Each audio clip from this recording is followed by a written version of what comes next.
Matt Dinneman, welcome to Eminent Americans. You are hereby anointed an eminent American by the power vested in me by the galactic consortium of giant assholes who run reality shows based on human suffering. Well, I am honored. I am honored. Thank you very much. This is a little off the beaten path for what my podcast is usually about. So I just sort of wanted to briefly have you describe what the series is. And then I have a million questions that have a lot to do with just the trajectory of your career and the industry and kind of how your success, what it shows us about where publishing is and all these things. But so what is Dungeon Crawler Carl for those who don't know it? Sure. So Dungeon Crawler Carl is a novel. It's a series. There are 7 books out so far, 6 out on hardcover, and it is about a man, Carl, and his ex-girlfriend's cat, Princess Donut, who are stuck on an alien reality television show. And that's my quick pitch for people who've never heard of it before. And I just I just burned through them. And my initial reaction to them, I mean, aside from just enjoying them, they're fun, they're funny, the plot is propulsive, the characters are kind of hilarious. My initial visceral reaction, it reminded me a lot of the reaction I had when I first read Ready Player One, which is not so much, I mean, they're sort of a similar genre in a sense, but it wasn't so much that. It was just this sense of like, I didn't think you were allowed to get away with that. It was a little bit of, all of the sort of fantasies readers of science fiction and fantasy have about what we would like to happen or what we would like to be available to us, but that somehow the kind of rules of the genre prohibit them from happening. Or maybe we don't even realize that we want them to happen until they happen, and then we realize that all of these other authors were kind of inhibited. There was just an uninhibited quality to it. You're just going to have a fun idea and you're just going to do it. What is the backstory of this series? Because I think that is relevant to that quality of them.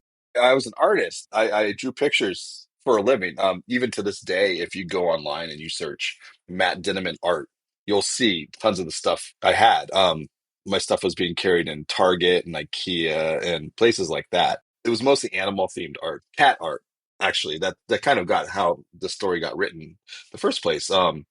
I'm not the greatest artist in the world, but I could draw cats, and I would draw silly cats and dogs and dog breeds, and they would be printed on like recycled book pages. So you've probably seen these.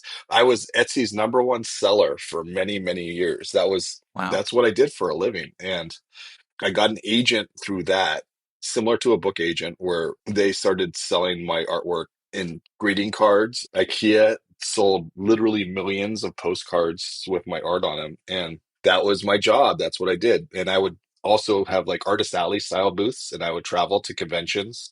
But that kind of led to what Dungeon Crawler Carl became. I've always been a writer. I've been writing since I was a kid. I just never made any money at it. And one day I sat down and I wanted to write the book I wanted to write. And I didn't expect to publish it, especially not traditionally publish it. I've been doing this a long time. My first book came out in 2003. So I've already was jaded by the idea of ever possibly getting a big five publisher or something that would actually be in bookstores and stuff like that. So when I started writing Dungeon Crawler Carl, which was in December of 2019, I said, I'm going to write just a stupid story about a guy and his cat.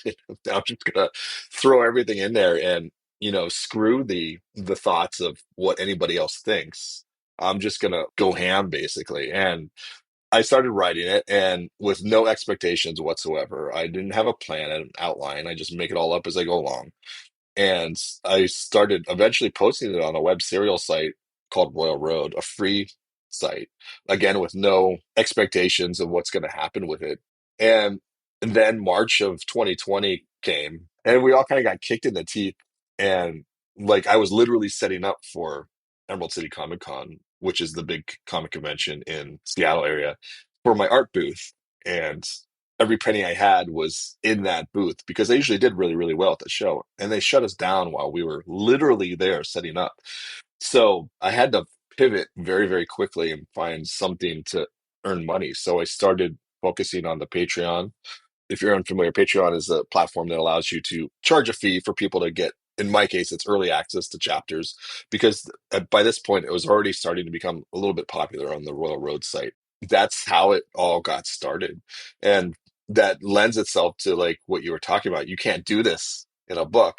why not? You can do whatever you want. I mean, whether someone's going to read it is another story, but So I'm curious about prior to Dungeon Crawler Carl. So you said you've published your first, will you say 2003, 2005? 2003 was my first book. So this kind of ecosystem of self-publishing, you were kind of deeply versed in prior to that. So where were you publishing up to that point? So in 2003, it was a book I wrote called Shivered Sky, and it's a completely different style book. That book was like that book you have in your head when you're in high school. Like literally, I was in high school when I started writing this book, and it took me a minute to get it out. But back then, you didn't really self-publish. People called it vanity publishing back then. You know, if you self-published it, people would consider you, well, you're the loser who couldn't even find someone to publish your book. And it was published via a publisher. It was a small publisher, but they were legitimate. They're called Silver Lake Publishing. They don't exist anymore. But the editor there, she read it, and I had sent it to like every possible publisher in the writer's marketplace. There's this big, thick book you used to be able to get that would like list all the publishers that were looking for stuff, and they were listed in there. And I sent it off, and they were one of the few who enjoyed it, and they published it. And it was this big POD, print on demand, paperback book. The ebooks aren't really a thing yet at this time. They're starting to become, but not really. And I sold, I don't know, like 50 copies, maybe. I have no idea. They went out of business. They probably owed me money when they went out of business. A couple years later, I had a short story collection because I've been writing short stories this whole time too. And that was a similar story. It was published by another publisher it's called Elastic Press, and they're a UK based publisher.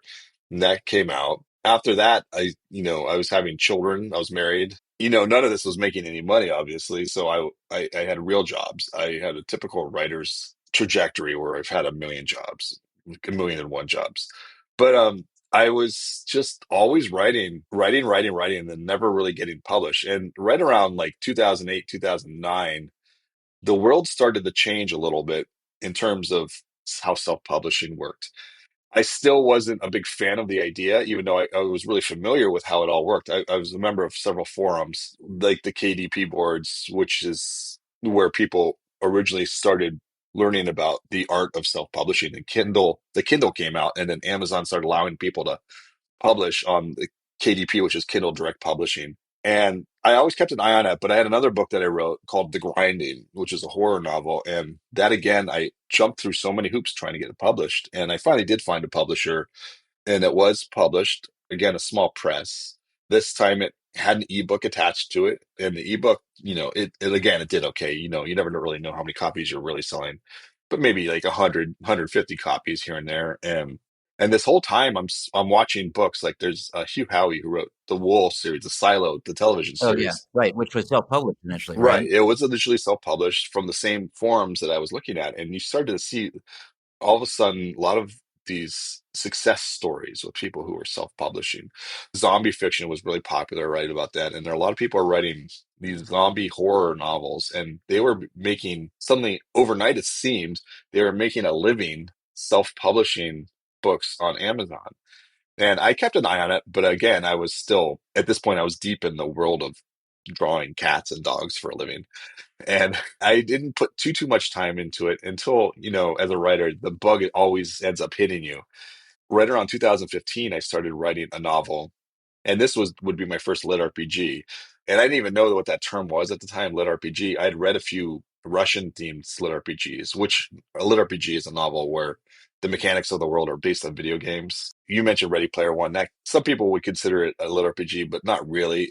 It's kind of the right vibes for it though. Is one of the criteria of lit RPG is that the characters are explicitly aware of kind of leveling up of like their various hit points and skill in this and level, like does it have to be explicit in that sense in the actual kind of world of the novel? It is explicit 99% of the time. I mean, if you want to get into the minutia of it, I would say it's explicit to the reader more so than necessarily the characters, but it usually is explicit to the characters that the person is leveling up. But I started writing a book called Dominion of Blades, and that book came out in 2017. It was a lit RPG novel.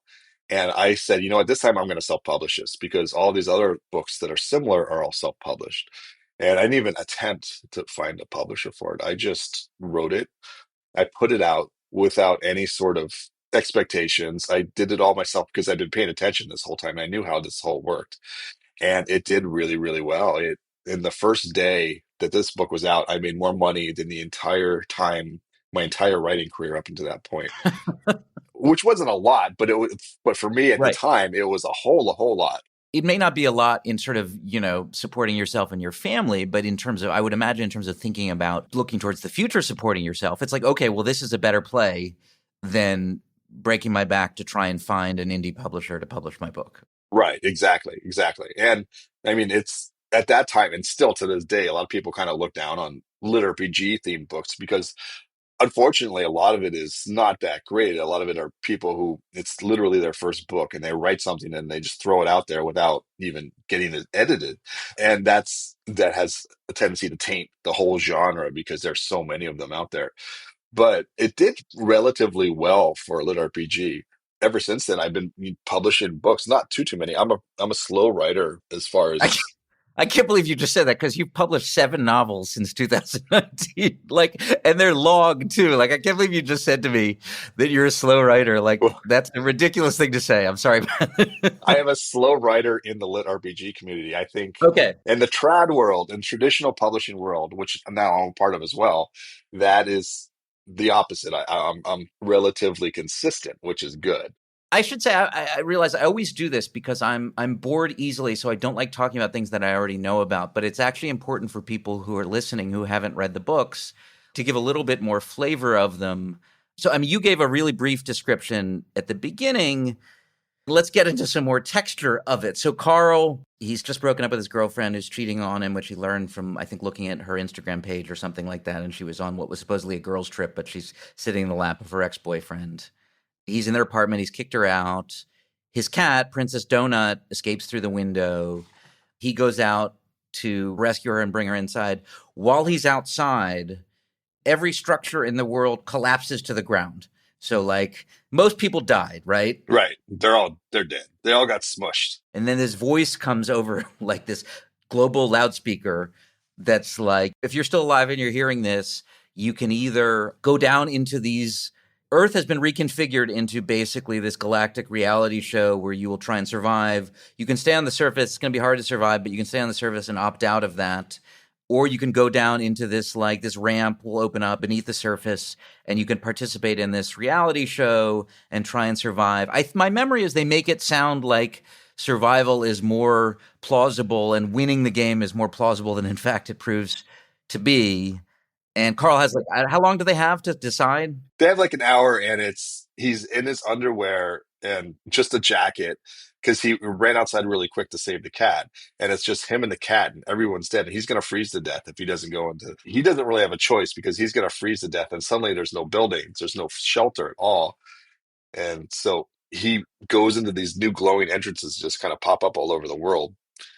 He gets in there, and almost immediately he and his cat get attacked by goblins, and they run and they find a shelter. It's a tutorial guild, and they learn that it's the rules are like video game like rules where he's level 1, the cat is level 1, and if they start killing monsters then they can level up and get stronger, and they're being watched, and the more entertaining they are the more loot that they'll get because the aliens who are watching it reward contestants who are more entertaining. And through a bunch of book stuff, the cat ends up becoming sapient. She gains the ability to talk, and she's immediately significantly more powerful than Carl. And immensely popular on galactic universal social media, right? I Right, mean, right. that's a big part of the book too, is they're all personalities on whatever the equivalent of Twitter, Instagram, Snapchat is. Exactly. And the cat is a show cat to start with. She was purebred Persian, and her owner, Beatrice, Carl's ex-girlfriend, would take the cat to cat shows, and they would have contests and she'd win the ribbons. And this is something I'm pretty familiar with because even though I never showed cats or anything like that, I would go to these events to sell art. So this is a world that I'm intimately familiar with. Well, and her personality is she's a diva. She's perfectly adapted for this world of kind of influencer social media because that was her life as a non-sapient cat prior to being transformed. Exactly. And I try to keep her as much like a cat as possible, even though she can now talk. And she has perfect memory of all the things that happened while she was just a regular cat, and she won't shut up about certain things she had seen. And that lends to a lot of the humor of the book, I think. Yeah, well, I mean, I was going to say the boxers are important, as is the fact that Carl's barefoot when this all goes down. Because one of the things that, to give people the idea of what I meant when I said you could just kind of like there's an uninhibited quality to it, which is there's an AI that runs the game for the evil aliens who kind of oversee it. It kind of manages the world and figures out certain aspects of the plot and just is keeping it all the plates spinning. And the AI cathects to Carl and has a foot fetish, has a clear foot fetish. Basically, the AI doesn't want Carl to get shoes, and so I think Carl gets a reward, which was engineered in one way by the AI that basically rewards him perpetually and continually for not having shoes. I think he gets a grooming kit. He gets lots of power-ups and boosts if he grooms his feet every day. And then something similar happens. Is it the AI or the fans with his boxers? People just That's yeah, it's the AI. the AI likes that he's in boxers, and so then he gets these super powerful boxers, which lose all their powers if he puts pants over them. And this kind of keeps happening, like different aspects of it keeps happening. Like if something happens to Carl that's kind of amusing or interesting in terms of his physical appearance or all sorts of other things, then he will get reinforcement for it in the kind of leveling up world, in the points world, so that he has to keep doing it. He gets immensely powerful, and no matter how powerful he gets, he's still in his boxers, he's still barefoot. Yeah, that plays off of two separate tropes. The video game trope, where if you play any sort of MMORPG where there's other people walking around, you'll see them in this mismatched armor that makes them look ridiculous all the time. And they're wearing the hat with the little things dangling off of it because that hat, even though it looks stupid, it's immensely powerful, and it's what's keeping them safe, or it's keeping them, allowing them to ascend to the next level. And that's basically the boxers come with a shield that keeps him alive. If he doesn't have these boxers, then he's going to die pretty quickly. And the AI knows this. And so it engineers that situation where so it's funny for the viewers and it's entertaining for itself to keep Carl dressed like this. And again, and it's also playing off of the way reality TV works and we all know that reality TV isn't all that real. It's engineered situations to be entertaining. And that makes it really easy for me to come up with these ridiculous situations in the book because that's something that would really happen in a situation such as this, where the people that are controlling what's happening to them are trying to be entertaining. I mean, it's interesting trying to to try and characterize to people who haven't read it, like what buttons it's pushing in one's brain. And I think part of its magic is that it's pushing a lot of different buttons, right? So there's the humor of it, not just the AI, but the fans, but just the increasing absurdity of it, or the kind of endless absurdity of it, right? And I think you said that you just you don't have a big plan when you go into writing. You're just kind of writing as you're going. And so one has this palpable sense of like this funny thing or interesting thing occurred to you and you just do it, right? So Right. that's part of it. You're a good writer. Like the sentences are fun to read and enjoyable to read. It's super propulsive in a plot sense. So I don't think the books perfectly correspond to each level, but the point is you go down, you succeed, you survive a level, and then you get to go down to the next level after a certain period of time. The passageways to the next level open up. So each level is kind of its own universe.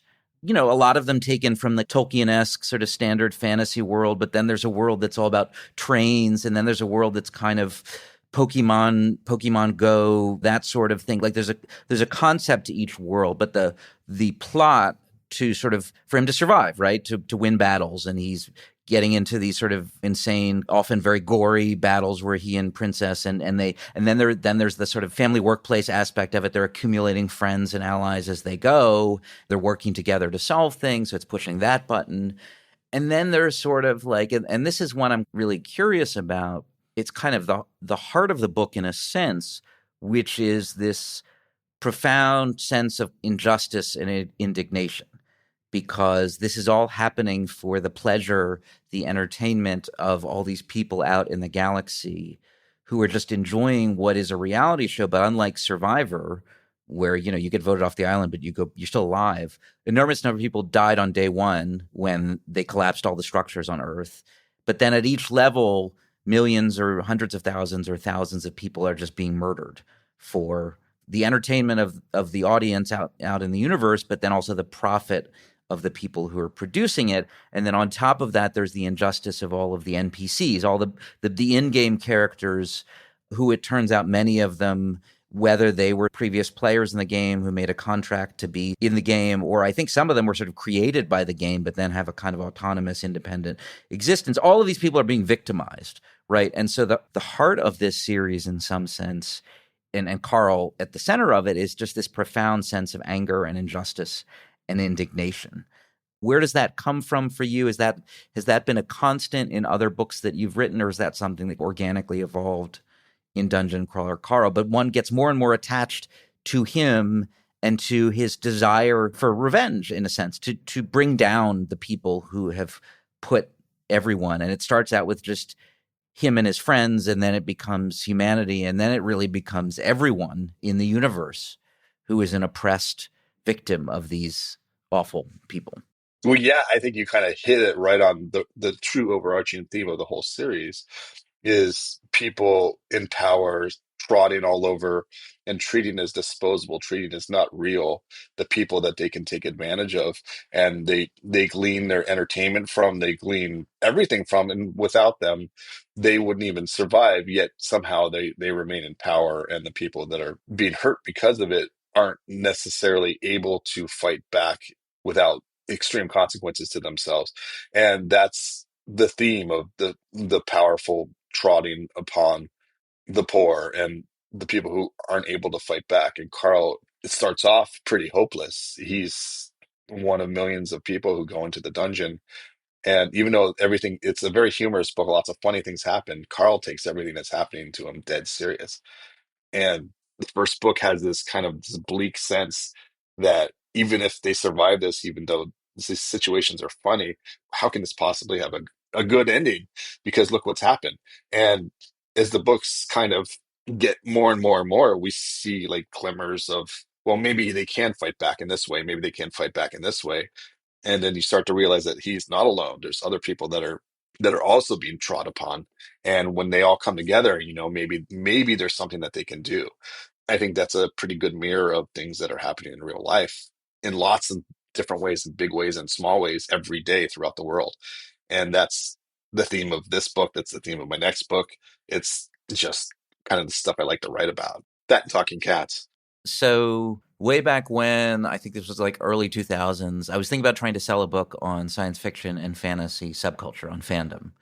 And I didn't end up kind of following through, but I followed through enough to kind of do some research and do some interviews. And I went to the World Science Fiction Convention, which was in Boston, whatever year that was. And one of the things I observed about that world is the line between fan and author was much more permeable than it is in, I think, traditional publishing, right? There were a lot of people who were at the convention who were writing. Maybe they were self-publishing. Maybe they were just submitting things to magazines or publishers or things like that. There were also a lot of successful authors who had themselves been fans, 5 or 10 or 15 years before. And they would come to the conventions. They would hang out socially with the fans. And there was just this continuum between fan and writer that was much more fluid than the conventional publishing world. Were you part of those worlds at all, or any aspect of that world? You're right. Like, it is true that there was and still is a stigma around self-publishing, but much less of a one, I would think, in the kind of genre fiction world because of that quality than in the sort of literary fiction world or commercial, more sort of mainstream commercial fiction. So were you part of that world at all? Were you a fan? Did you go to conventions? I mean, you went to conventions to sell art. Were you a fan in a sort of more conventional sense? Absolutely, absolutely. And you're absolutely right. I find in all genre fiction, sci-fi and fantasy, especially horror, which I'm a big fan of as well, it's like this also where you'll go to conventions and they're all mixed together, the authors and the fans, and they all know each other. They're all friends. A lot of the fans eventually become the authors, and I was like that as well. I've been a fanboy ever since I was a kid. I would go to Walden Books in the mall. And Well, I remember Walden Books. Yeah. Does it still exist? I no, don't even know. no, no, No. I don't Okay. think All right. I don't Sure. think it does. That was the best we could do. Isn't that crazy? I mean, I was so happy when Barnes and Noble came along because prior to that, I had been confined to Walden Books. Yeah, but if there would be an author signing, I would like go, even if I didn't know what the who the author was. And I was always amazed at author culture. And a real quick side story, one time I went to one and I can't remember who the author was, but I was talking to them and then they said something that blew my mind. This is a traditionally published author, and I had asked if they were going to be at another Walden Books the next day or whatever, and he had said he looked at me and said, "No, I have to go back to work on Monday." And it just kind of blew my mind as a kid that these authors have real jobs too, and nobody was really making that much money in this business. But anyway, I would go, I would meet the authors. Tad Williams, fantasy author, Yeah, Dragon Bone Chair, is that the yeah, series? Yeah, yeah, yeah. Those were great. he came to my booth and bought some of my art one time, and he's like, "This is great. I'm gonna put it in my bathroom." And I was like on cloud nine the whole time just because I had met Tad Williams, and that was so amazing. So yeah, I still am a fan. I was signing books at the Sign Page, which is a place that sells signed books, and I was just sitting there, and the guy Sean that runs it said Terry's going to come in, and I didn't know who Terry was. And I'm signing, and in walks Terry Brooks, Oh, the Shannara. Shannara, Yeah, yeah. of which I am a huge fan, and I just was gobsmacked that I was in the same room as him. And this happens every single day. And I'm fortunate now that I keep meeting more and more authors. I don't think I'm allowed to say yet, but I'm going to be at a convention, and then some of the authors that are going to be guests alongside me just blew my mind. I'm like, well, this has got to be some sort of mistake. I shouldn't be in the same room as these people. This is why this job is so awesome to me, is because I get to meet so many of my heroes, and I'm a huge fan. I'm constantly reading. So There's so much that's changed for you in the last few years as a result of this series. I was thinking about it in the context of like, oh, well, now you're like a name in the sort of publishing world, but it's also in the sort of genre fiction world that all these multiple things are happening to you, right? So a traditional publisher bought the rights to the Dungeon Crawler Carl books and are they all out now in hardcover? book seven is coming out on September 23rd. So the first six are out now. Yes. The series has been optioned by Seth MacFarlane as a possible TV series or movie or whatever. So you're getting all of this attention in the sort of traditional media journalism world. And that must be a trip. But then also you've crossed over the Rubicon in the subculture of science fiction and fantasy, and you were a fan, and now you're up on the dais, and now you're up there with all these people who for so many years you were looking up at. I mean, literally sometimes looking up at from the Hmm. audience. And that must be a trip too. I mean, Oh yeah. it must all be quite a trip. Yeah, the whole thing is new to me. It's still a couple years old. I was at Dragon Con 2 years ago, and we had a reading. Jeff Hayes and I had a reading for Jeff Hayes is the audiobook Oh, he's narrator. right. Which is also something I want to ask you about because that's another interesting aspect of this world that I kind of didn't really know about. Yeah. So we had a reading for Dungeon Crawler Carl, and it's in this tiny little room. I turn the corner, and then there's like all these people in the hallway. And this is a room that holds maybe like 30 people. And I said, "Well, what is this line? It's blocking the way to my reading. There's no way people aren't going to be able to find it." And I then know I where the story's going. Yeah. and then I Yeah. turn and I realize that the line all the way around the corner of the building is for our reading. Yeah. And we couldn't fit anybody in. I mean, everybody in. It wasn't even close. And it just blew my mind. And that's what happened at the convention where all the fellow nerds had gathered. And now it's starting to happen, outside convention spaces. I'm doing signings and there's all these people there. And it's just, I don't even know how to react to it, honestly. I Yeah. just do my best. It's funny. I think when went to that World Science Fiction Convention, this was early 2000s. I went to George R. R. Martin did a reading, and I don't remember which book he was on in Game of Thrones. And those were traditionally published, and he'd had a career, I think, in Hollywood prior. So he was not somebody who was a total outsider to insider in the way you're saying.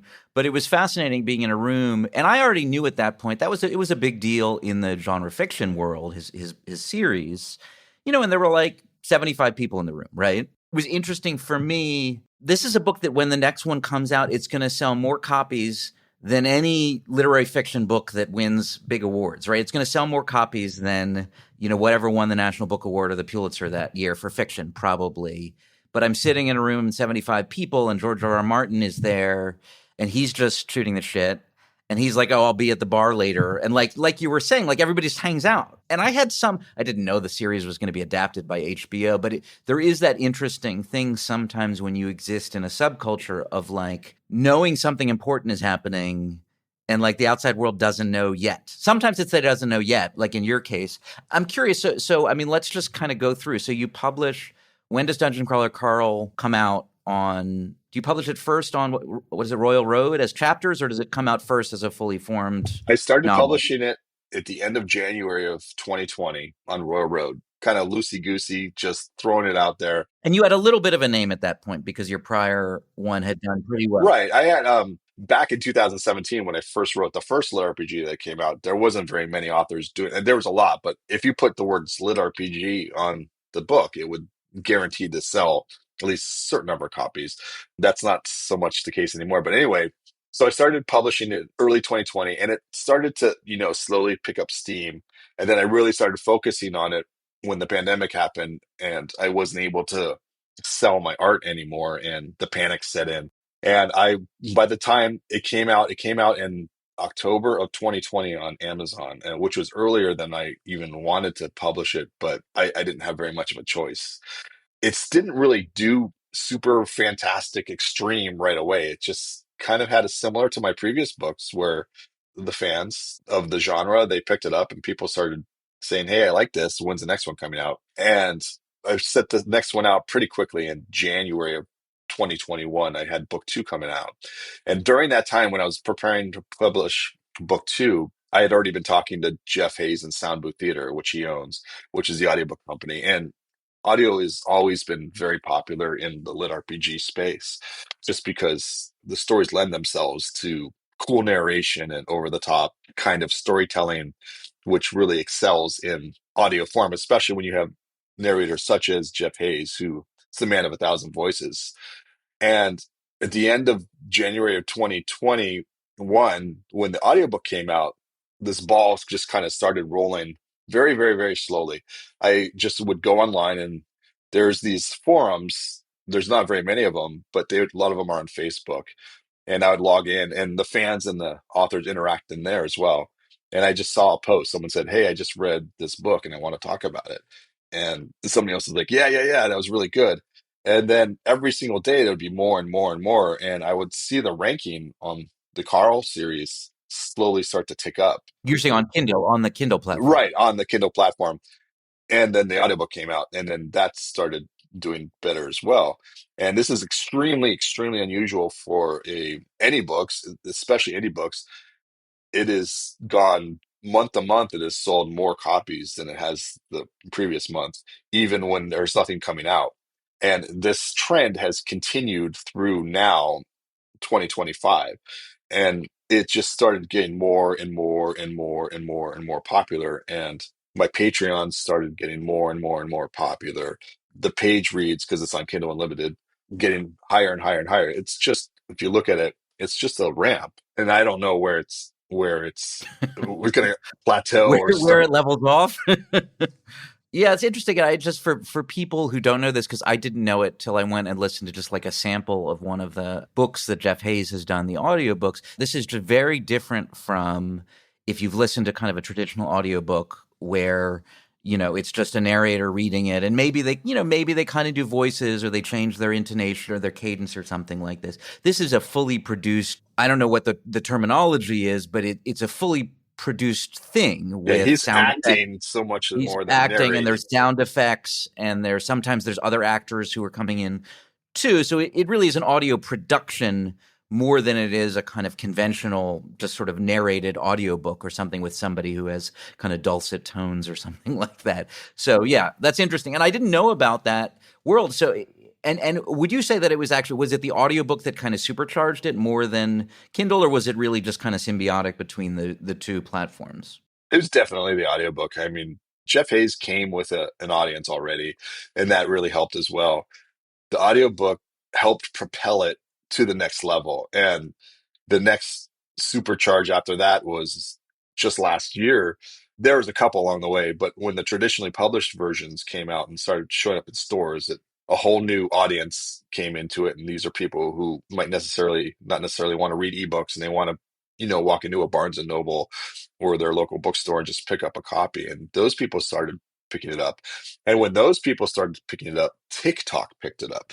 And Oh, that's interesting. once TikTok became interested in it, which is still ongoing, then its popularity just skyrocketed. And right around that same time in August of last year is when the news of the adaptation came out as well. And that garnered a lot of interest as well. I'm interested in the economics of it. So, where's most of the money coming from? I assume you get some. I assume with Kindle Unlimited, I mean, if somebody can buy the book as a kind of one-off, and then you get whatever it is minus Amazon's cut, and then there's the sort of Kindle Unlimited space where I assume it's kind of a streaming model where you get some probably incredibly meager amount of money for every person who downloads the book, and then there's the Patreon, and that's for people who are paying for the advanced chapters of. So, I mean, what's the pie chart of your income? And I don't know how the audiobook stuff works, if you get paid per download or if he's just giving you a certain amount up front when you contract to make the book. There's multiple pieces to all that. So for on the Kindle side, the Amazon side, if someone buys it outright and they're either like 4.99 or 5.99, and I get like a percentage of that. Or on Kindle Unlimited, you actually get paid by the page read. They have to read the actual page, and they keep really careful track of that. And the cool thing about my books is they're really, really long. The most recent one, so for book 7 on Kindle Unlimited, it is 270,000 words, which that's a lot. The hardcover that's coming out is like 900 pages, but I actually get paid more for someone to read it on Kindle Unlimited for that one than I do if they buy it outright. Oh, that's It's interesting. pretty close, but that is, I would guess, about 30% of my income is for the Amazon stuff. Patreon is a chunk. We have over 10,000 people on there now, so and each one's pay anywhere from between $3 and $30 a month. And then there's Audible, which is more expensive, and it's really popular right now. The book 1 just showed up on the New York Times bestseller list 2 months ago, and it's still on it this month. On the audio list. Audio bestseller list. Soundbook Theater produces it, and I split 50-50 with Soundbook Theater, all the money. But it's also owned by Audible Studios, and they gave us an advance. This is recent as well, and once that's officially earned out, we'll start getting royalties again. But that is a pretty big chunk of the income right there as well, and that's unusual. Most people can hope for maybe 50-50 split with audio if the audio is popular, but again, with Lit RPG, the audio is king, and it just hovers in the top 30 of the Audible store, of the entire store, and it has been there, living there for book 1 for a year now. So One question I have for you, and I think I've seen you say in interviews, you think it'll end up being about 10 books. So it's been 7 so far. You think it'll about it. Do you worry at all about I was going to say the Game of Thrones phenomena, but it's really the Wheel of Time phenomenon, right? Which is and this is a problem in multi-book sci-fi fantasy series, which is they get bigger and bigger and more complex, and there's more and more threads. And the writer just kind of loses the capacity. Either, I think, Robert Jordan just died before he finished. But you get this sense with George R. R. Martin that like it becomes too much and they kind of can't move forward, or the ending ends up being pretty unsatisfying because you've made this vast universe and you have to try and tie it off in a satisfying way, which is really tough. Is that an anxiety for you? Do you feel like you have enough of a sketch of like where it's going in your head that you're like, no, I can pull this off? well, it's an anxiety now that you brought it up. Well, I can't be the first person who brought that No, up to you. no, seriously. Yeah, of course it's an anxiety. I've actually spoken with Pat Rothfuss, who's Oh, somebody right. else He's that another has. one, right? And there's this phenomenon that happens with some authors where their stories kind of take a life of their own while they're in the midst of writing it, and they're not done with it yet, and then suddenly it's bigger than they are, and there's multiple anxieties there. One, like you talked about, the story itself has just gotten so big, the cast is so big, so many plot lines, and when you look at it all at once, it is almost impossible just to think about without getting, holy crap, what am I going to do? Right. And then you have this overwhelming sense of responsibility to so many fans. And then there's people that get this paralysis where they want to make sure that it's right. So they work really, really hard on it, or they don't work on it because they're afraid of getting it wrong. I've been fortunate enough that, and I think the Patreon community has helped me with this quite a bit, where I'm continuing to write it chapter by chapter by chapter. And when I put it off out there in such piecemeal way, and I can segment each piece out, it makes it a lot easier for me. I don't worry about not being able to finish a story. I worry about people enjoying this way it ends. I don't worry about how unwieldy it is. I can always just kill a bunch of people, kind of like they did in Game of Thrones when they blew up the Sept. Um, Yeah. they just killed half the cast. But that particular part where the story getting too big is not a worry. It's more of keeping the people entertained. People really like book one. They really like book two. Are people going to like this one? Because I'm a different person than I was back then. That's like, but that's the regular writer anxiety. When I have a new novel coming out also, and I worry about that because it's the same, and I realize it's the same sort of worry because no one's seen this one yet. So This is outside of the series, or this is a right. When I got the deal to trad publish just the physical copies of Carl, because I still self-publish the ebook versions, baked into that deal was that they get a standalone novel that's completely separate. And that's done and it's ready to go, and that's coming out in February. It's called Operation Bounce House, by the way.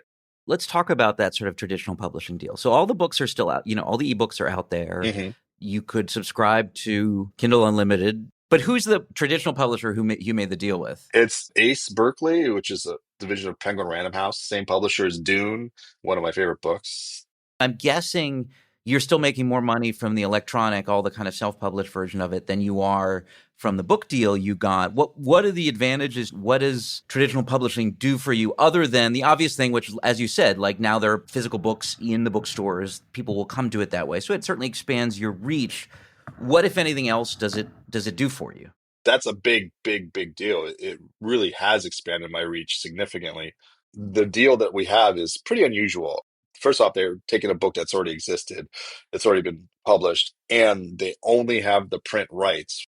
Before this, print sales were less than 1% of my sales. It was small, and it wasn't because people weren't didn't like print. It's because I sold only on a very specific, narrow sort of path. And these were people that are finding me like you did on Kindle Unlimited. And because of the deal with Ace, I am now in pretty much every bookstore in the United States. And again, like I said, the TikTok crowd has finally found it.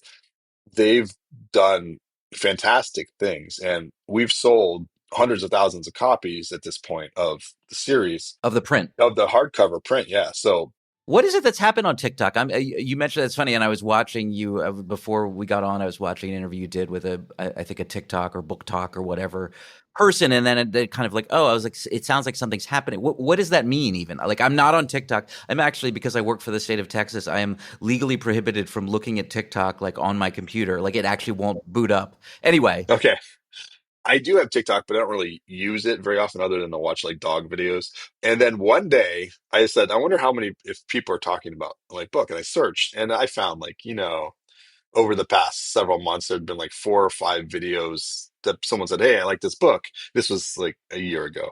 And I'm like, "Hey, that's kind of cool." People talked about my book. And then just recently, when the trad deal came out and the print books were becoming a thing, more and more people were getting the books, they're holding it up and then doing videos. And now today, I just searched this morning and there's 20 plus in the past 24 hours. And there's literally thousands of videos about it now and people talk about it. It's one of the most talked about books on TikTok. the book was optioned for potential, adaptation into these other medias. If you know anything about this world, that is just the first step in a long road to what may or may not happen. I was thinking very early on two things about this book and adaptation, which is, on the one hand, it's incredibly kind of cinematic or televisual. On the other hand, it would be unbelievably difficult to do in anything other than animation because of the sort of insanity of it, right? Because of the elaborateness of the settings and the characters. And I know there's not much you can say about that, right? You're sort of like where that is or what the likelihood is of it happening. Well, we're still trucking along. It hasn't been like shut down yet.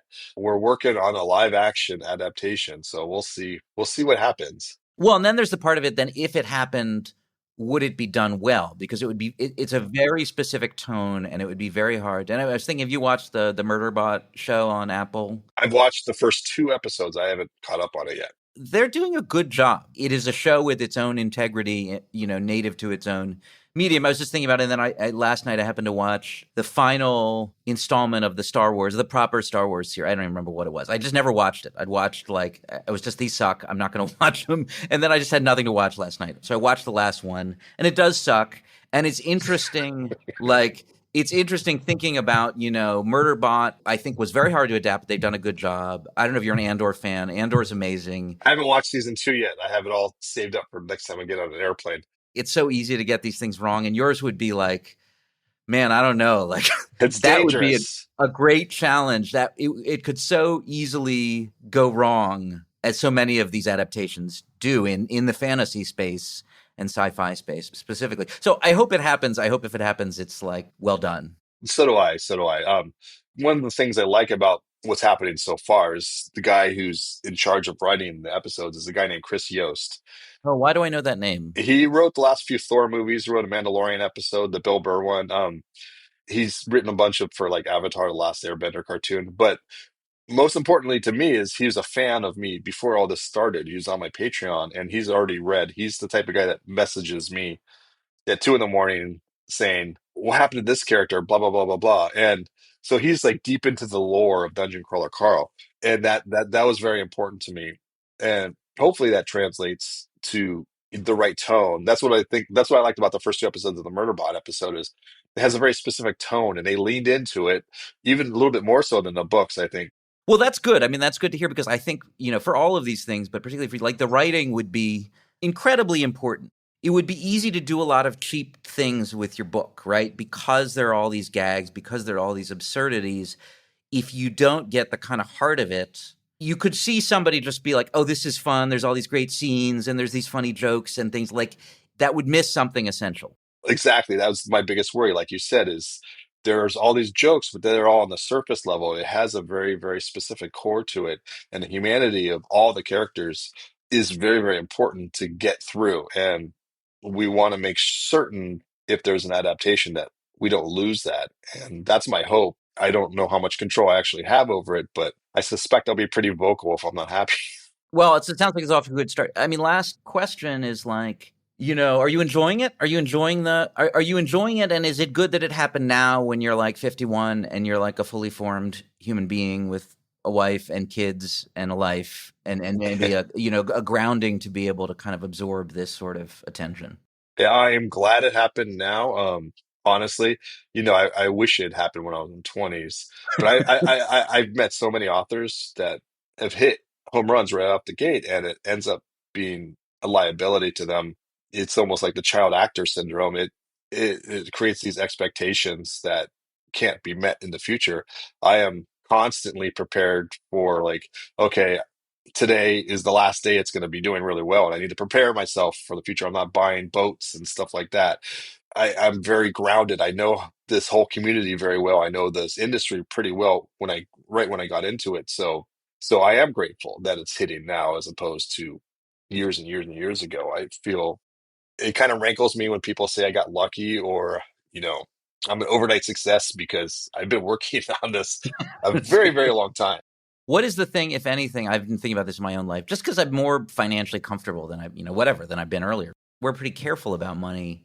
And it's like the things that I enjoy just being able to spend without, but I'm conscious of it. I'm like, I just order more books now. If Yeah. there's a book that I want, I order it sometimes, or like there's a show I want to watch on like some streaming service, and I just say, whatever, $8 a month. I'll turn it off when. Are there things like that, modest things that, because I mean, it sounds like your financial situation has changed a lot in the last It 5 years. has. What are the things you and your wife are enjoying being able to like spend without being anxious about it? Well, one very right now example is I'm holding my dog because I have people doing my lawn for me right now. And if I had her on the ground, she'd be barking her head off. And that's something that I've never been able to afford. I have someone that comes and cleans my house once every 2 weeks. That's something I can never afford. My children are enjoying college without getting like into crazy debt. I just barely paid off my own student loans. And I want to make sure that my children don't start off, Yeah. in debt. So that's little things. I'm pretty cheap though. My dad was pretty cheap, so I kind of What you're saying about your kids is really powerful, right? Like, just it's not something glamorous. It's just they're not going to have to go out into the world with this huge debt load hanging over them. right. And because that's important to me because we've been in the negative my entire adult life until recently. It's just my wife and I, we both struggled. We both worked, and we could never catch up. We had, 4 children, and that's always been a strain. My parents helped me out a little bit, but not that much. And despite that help, we were still living it paycheck to paycheck. And it's been such a blessing to be able to do what I love and not have to worry about that so much anymore, at least for the time being. And so I'm preparing, I'm always assuming that whatever I'm doing right now, because it goes to your question now that's happened now, I'm always assuming that this is it. Once this fades, there's not going to be anything else coming in. And hopefully I can ride it to the point where I don't need to worry anymore, but we'll see. Well, congratulations on all your success. When does the eighth book come out? I don't have a date for it yet. There's a date on Goodreads. That's so I didn't put that there. That's not correct. Wishful film, right? Wishful thinking on the part of some fan. Yeah. I'm not sure yet. The hardcover for book 7 comes out in September. Operation Bounce House comes out in February. I'm hoping to have book 8 finished before then. We'll see what happens. Well, Matt, thanks for doing this. People should read the books. They're a blast. They're a lot of fun. Thank you so very much.